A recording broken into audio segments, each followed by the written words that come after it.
river shot there as we go to Manchester to be joined by our next guest, Senator Rand Paul, who is on the stump for his father, Ron Paul.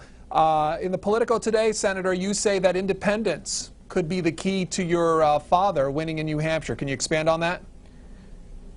Well, you know, in Iowa, we doubled the independent vote from 2008 to 2012, and Ron Paul won at 3-1. When you poll young people and you poll independents, Ron Paul does the best in that category. New Hampshire's unique in the sense that independents are allowed to come and become Republicans that day and vote in the Republican primary.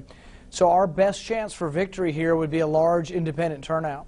And as it stands right now, the Suffolk University 7 News poll rates Mr. Paul at 20% right now, that following Mitt Romney at 33%. What? Yeah, and that's more narrow than it's been. It's been as high as a 20-point lead for Romney. I think a couple days ago it was 15 and now 13. So I think that is narrowing. And I think that a lot of times in New Hampshire, if you're solidly in second and the candidates below you don't seem to have much chance, people will gravitate to the second place finisher to try to send a message or maybe topple the front runner. So we could get a surprise here. We're also hoping for a big snowstorm. And so there's a lot of things we need in order to win, but we do have a pretty solid second place right now in the polls. Our guest with us until about 9:45 or so to take your calls on Ron Paul's campaign. If you want to ask him questions, 202-737-0001 for Democrats, 202-737-0002 for Republicans, 202-628-0205 for Independents, and for those of you who live in New Hampshire, 202-628-0184. Senator Paul, what do you make of statements made by the candidates and others about your father's sense of foreign policy?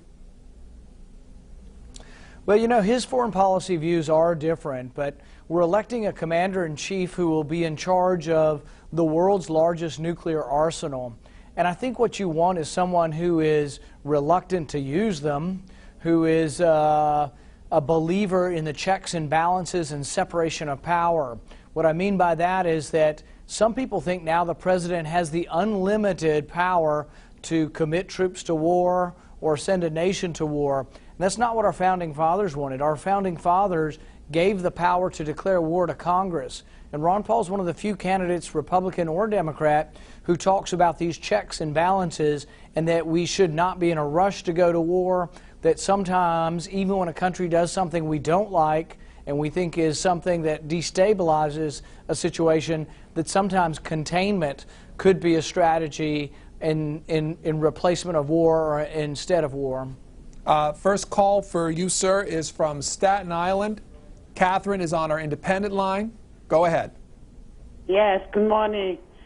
Good morning, Mr. Paul. You are the best congressman we have. And I'm an independent, and then I follow your father's from last time, Ronnie, and he's the best we can get. That's what America needs right now. And people listen. Don't be in Obama zombies. Just go ahead and vote for Ron Paul. Do you have a specific question for our guest, ma'am? Yeah, he's going to win. Next call is Baraboo, Wisconsin. Wayne on a Republican line. And Wayne's left us.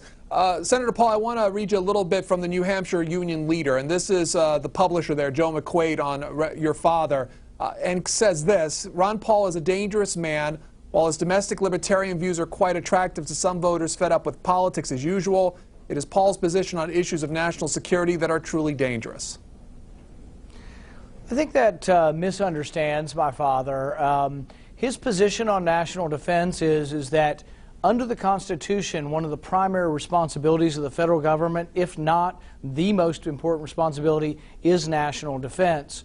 The government at the federal level is doing a lot of things that we're not supposed to be doing, and as a consequence, we're borrowing $40,000 a second. Ron Paul would balance the budget, and he would have a strong military, but in doing so, we would have to say that we don't have an unlimited checkbook, that every dollar spent on the military is not wise or sacred, and that you can have a strong national defense but not have unlimited expenditures. We have doubled the military budget from 2001 to today. Ultimately, the compromise, if we're ever going to get our fiscal nightmare and get our fiscal house in order, is really going to be that conservatives will have to acknowledge that some military spending will have to be reduced, and liberals will have to acknowledge that some domestic spending will. When liberals and conservatives come together, then we will finally tackle the debt crisis that we're currently in the midst of. And to that point, we have Bay White off of Twitter who asked specifically, how will your dad get his party and Democrats to work together like the president currently wants? Well, and I think that is ultimately how you get them to work together, is that you have to say that what I think is my pet project that I'm willing to discuss with the other side. I think Republicans typically say, I'm not looking at military spending and I won't cut any. That unwillingness to talk to the Democrats leads to an impasse. The Democrats say to the Republicans, I'm not willing to compromise on any welfare or domestic spending, or I'm not willing to compromise and fix entitlements. We could fix entitlements tomorrow. Social Security is $6 trillion short, and I have a bill that I've introduced. You gradually raise the age of eligibility on the younger people, and you means test the benefits, and you can make Social Security sound for 75 years. But people have to get together and talk. I talk every day to Democrats in the Senate, and I've yet to find one who's willing to do entitlement reform. They all say, oh, well, if you increase taxes, we'll do entitlement reform. Well, why does there have to be some sort of horse trading? Why can't we just fix the entitlements because they're broken? Lancaster, California. Glenn on our independent line for Senator Rand Paul. Hi, Rand. This is Glenn. Thank you for your time. I'd like to ask you to check how many IOUs have been put in Social Security since 2006, since the Democrats ran the House and the Senate. And one other thing, I'd like to ask about how the DREAM Act could be constitutional for when these people don't even belong in the United States. They're getting welfare as soon as their baby is born here, and how much money is that costing the American citizen? And thank you for your time, sir. Well, let's start with immigration. I don't think we should encourage illegal immigration, so I think providing taxpayer benefits or anything for free if you come across the border, or encouraging you to join our military. I mean, if we say that you can get a free college education and you can get citizenship if you come in here illegally, if you join the military, half of Mexico is going to come to the United States and join our military. I don't think that's going to work, and I think we're already bankrupt. We can't really afford to have 10 million Mexicans come across the border illegally. With regard to what was the first question again, Pedro? You know, and I missed, and I apologize. If I could, tell us a little bit about your father's plans as far as the rest of today.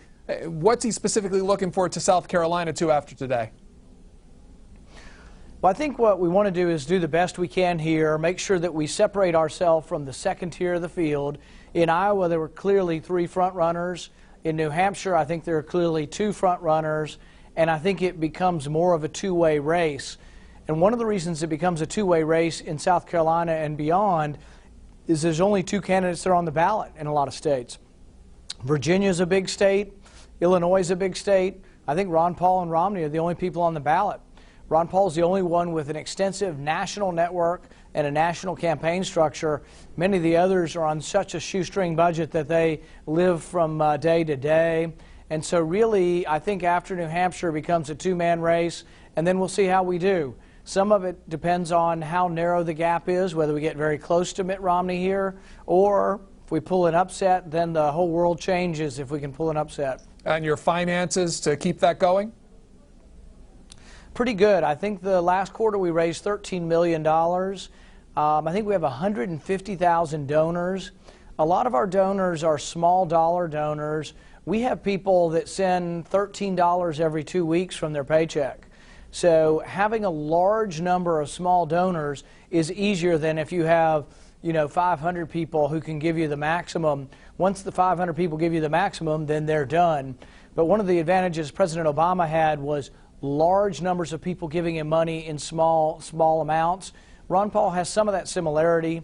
Ron Paul also excites the youth and excites the independents. So it's a new pool of money. Sometimes independents haven't given money in years because they haven't been happy with either side, and they see something that appeals to them in Ron Paul. So he's able to tap into a brand new group of people to support his campaign. Ash Fork, Arizona. LaDonna, Democrats line. Go ahead. Hello, Mr. Paul. I wanted to ask you about how your father feels about Social Security, Medicare, and minimum wage, and unemployment benefits being unconstitutional, and how you think that health care is a privilege for only people who have money, and how you want to get rid of the EPA and then deregulate the polluters in this country and just trust them not to pollute anything. Thank you. Well, the Social Security and the entitlement question we got started on, and actually that was the previous caller's question that we didn't get to, was on surpluses. Social Security did run a surplus for maybe 40 years. Last year was the first year that Social Security began paying out more to recipients than it brings in. And what I try to tell people, and I think people need to understand and listen to this, the problems we have in Social Security are no one in particular's fault. They're not Republicans' fault. They're not Democrats' fault. The problem with Social Security and Medicare are because there are not very many young people and there are many old people. When Social Security started, there were 50 workers for one retiree. Now there's 3 workers for one retiree. We're headed towards a time when there's going to be 1 worker for one retiree. This is because we're all living longer lives, which is good, but it's also because we had a lot of babies born after World War II, and then the next generation had a much smaller population, and that trend continues, and so you don't have as many workers paying for the retirement benefits. Now some would say, oh, well, Social Security had all that surplus. It has $2 trillion surplus. It's kind of true and kind of not true. Social Security has $2 trillion in assets, but these assets are called non-negotiable treasury bills. So they're something that can't be redeemed by selling it in the marketplace. It's only redeemed by taxing the next generation. So we do have problems with Social Security and with Medicare. Now some people want to simplify this and say, oh, Republicans don't like old people, Republicans don't like poor people. No, we don't like borrowing money, and we don't like the fact that the debt, when you run up a massive debt, ends up hurting elderly people, people on fixed incomes, and the working class. Because when you run a massive debt, the way government pays for debt is by printing money. When government prints money, the value of your dollar shrinks. So if you're getting a $600 Social Security check a month and that's what you live on, if food prices are rising by 20% and gas prices have doubled, you have trouble making it. So people on fixed income and the working class should be gravitating to the side of us who are concerned about the debt. And it's not that we don't care about these entitlement programs. I've been trying to fix these entitlement programs. I'm looking for Democrats who will work with me to fix the entitlement programs. But what we're having in Washington right now is the president has decided he doesn't want to work with us. His campaign message is, Republicans won't work with me, and so I'm just going to have to campaign for re-election. That's not true. I've ridden on Air Force One with the president. I've asked him repeatedly, will you help us fix Social Security and fix Medicare?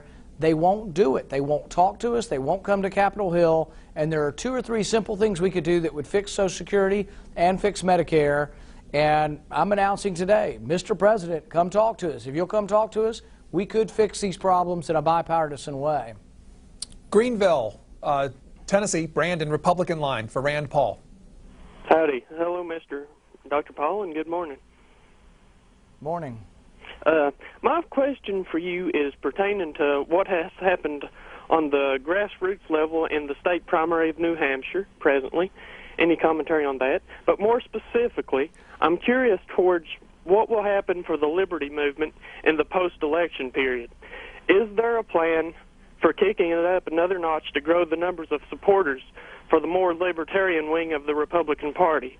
I know about the Campaign for Liberty. I've heard of the Young Americans for Liberty. I've seen some comments from you on these organizations. Now, support for the liberty movement, if you were to gauge it at least by polling the support for your father, has well more than doubled since 2008, to say the least. I would definitely like to see this trend continue and perhaps by 2016 see another doubling of the amounts of support. If this ideology continues to grow, this could change the entirety of American politics. So far, in a way, it already has. Thank you, caller. Senator Paul. Well, I would say that the libertarian conservative movement within the Republican Party is still a minority. We don't win battles in Washington, even within our own caucus yet, but we're a growing minority in the sense that many people realize that we're out of money, that with a $1.5 trillion annual deficit, that just cutting domestic spending is not going to do it, that we do need to reassess our military obligations around the world. Now, they're not quite there yet either as far as becoming libertarian conservatives, but people are coming around. There are at least 10 or 15 U.S. senators who think that you shouldn't go to war without Congress declaring it. That's the good news. Unfortunately, there may still be 30 on the Republican side who think that the president can go to war without congressional authority. But we're gaining ground.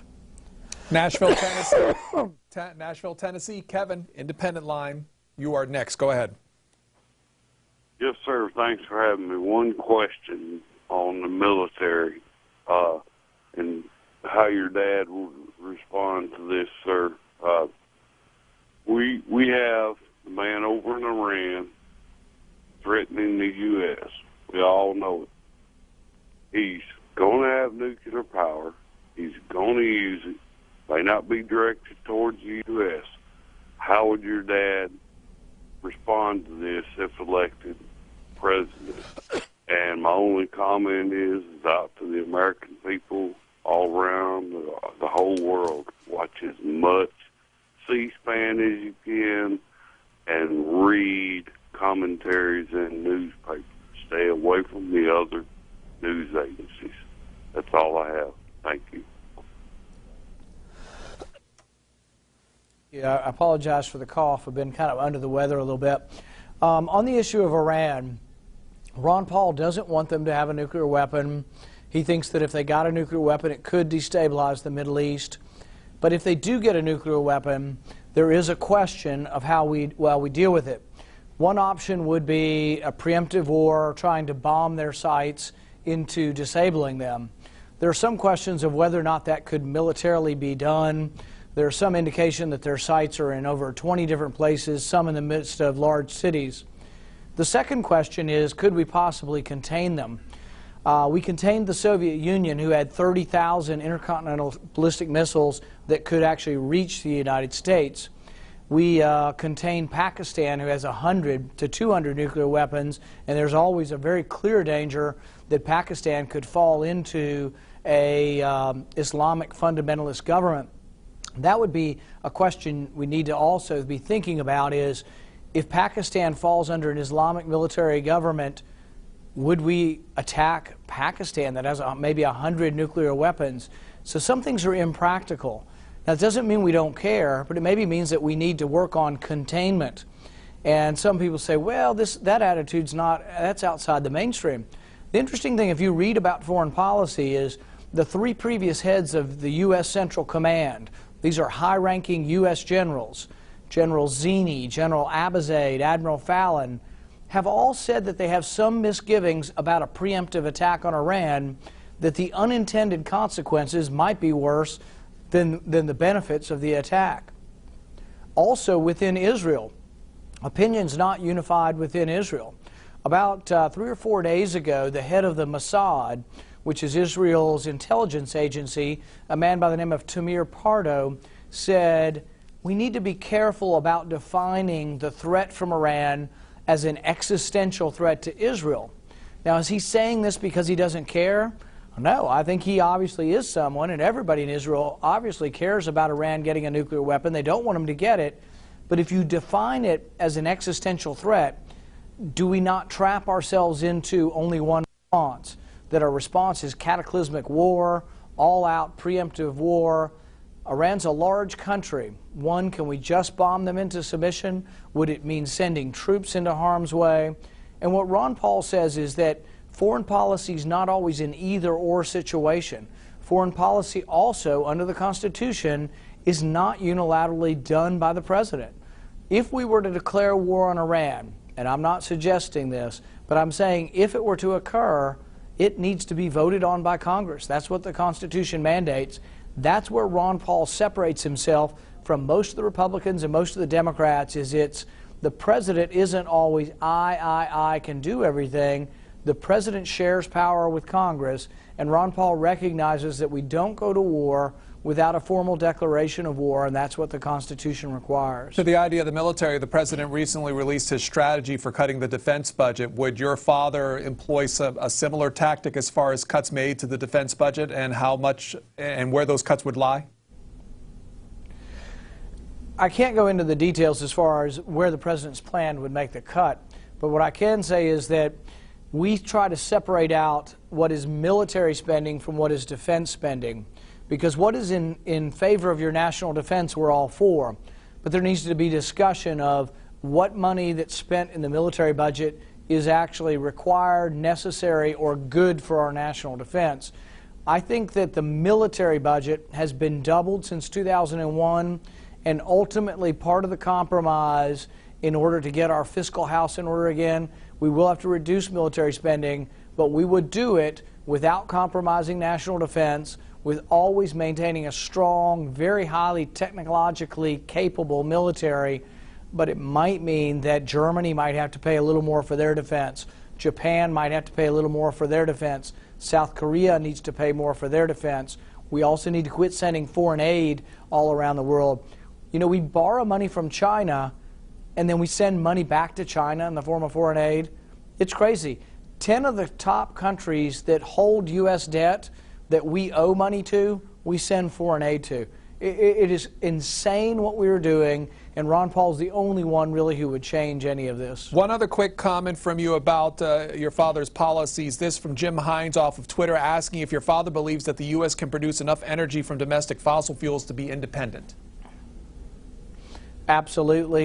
You know, just look at the pipeline. One small step. That's still importing oil, but wouldn't we rather import oil from Canada than Saudi Arabia or any of these countries that don't like us?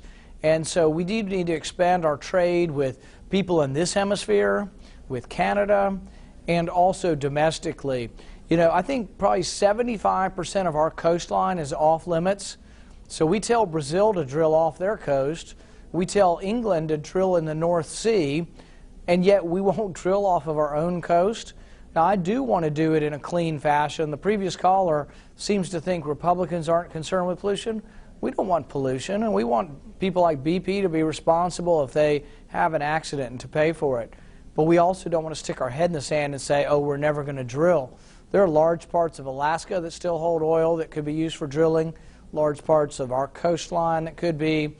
We're learning to get natural gas. I think over time we're going to convert more and more to natural gas. So there's all kinds of things we can do, but we have to get government out of the way and encourage production here, not be trying to encourage production in foreign countries. If your father doesn't win the nomination, is a third-party candidacy a possibility? I think very unlikely. We're trying to win the Republican nomination. He's always been a Republican and been elected always as a Republican, and we're right at the top. So it's kind of he keeps getting the question, I think, because of he doesn't always answer it definitively, but I think it's hard to conceive of that when we're trying to win. We're still at the very top of the Republican nomination, so that's all we're concentrating on. Senator Rand Paul of Kentucky also campaigning for his father. Thank you for your time today, sir. Thank you. And on C-SPAN Live today at 10:30, you can see Representative Ron Paul of Texas from Hollis, New Hampshire. He will, as a campaign stop, you can also see this on cspan.org and see it later on our video library. That will be live today at 10:30.